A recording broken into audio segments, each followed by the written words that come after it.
Welcome friend, welcome to my channel. मी आहे तुमची प्रिया। आय होप तुम्ही सगळे ठीक असाल। मी पण एकदम मस्त आहे। आज मी व्हिडिओला सुरुवात छान गाजराचा हलवा खाताना केलेली आहे। ॲक्च्युली आज डे पण स्पेशल आहे। आज मी काहीतरी स्पेशल बनवणार आहे। त्यानंतर डायरेक्टली मी इव्हनिंगला कुकिंग स्टार्ट करायच्या आधी व्हिडिओला सुरुवात केली।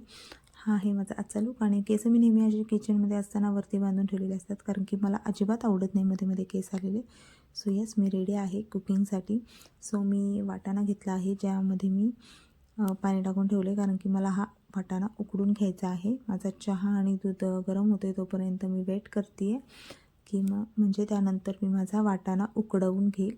आज मी बनवते आहे मेथी मटर मलाई, जो मी ऑनलाईन बघितला होता व्हिडिओ, ऑब्व्हियसली यूट्यूबवर।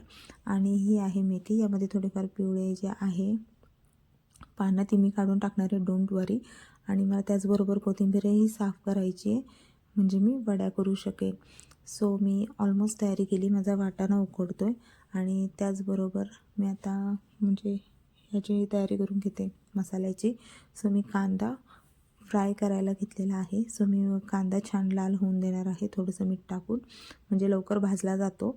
आणि त्यानंतर मग मी त्यामध्ये टोमॅटो आणि काजू वगैरे टाकलेले आहेत। हे छान मी थोडं नॉर्मल मीठ वगैरे टाकून चांगलं फ्राय होऊन देणार आहे, चांगलं टोमॅटो शिजवून देणार आहे।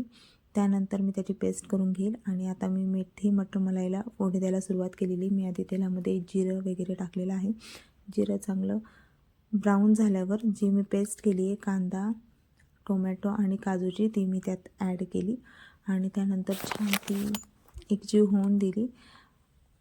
आणि त्यानंतर मग मी त्यामध्ये मटर वगैरे ॲड करून ते पूर्ण मिश्रण एकसाथ शिजवून देणार आहे।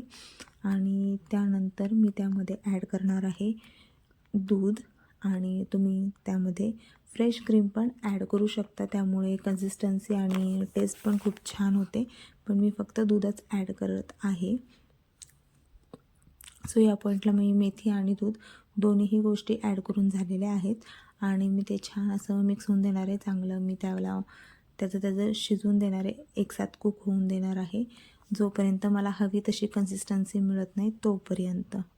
सो मला ही कन्सिस्टन्सी आता तशी बऱ्यापैकी ओके वाटते, पण मी अजून थोडा वेळ ठेवणार आहे की जेणेकरून छान असं क्रीमी टेक्स्चर यावं म्हणून। आणि त्यानंतर हे सगळं झाल्यावर डायरेक्टली आम्ही जेवलो। सो आता आजसाठी एवढंच, भेटूया उद्याच्या व्हिडिओत। Bye bye.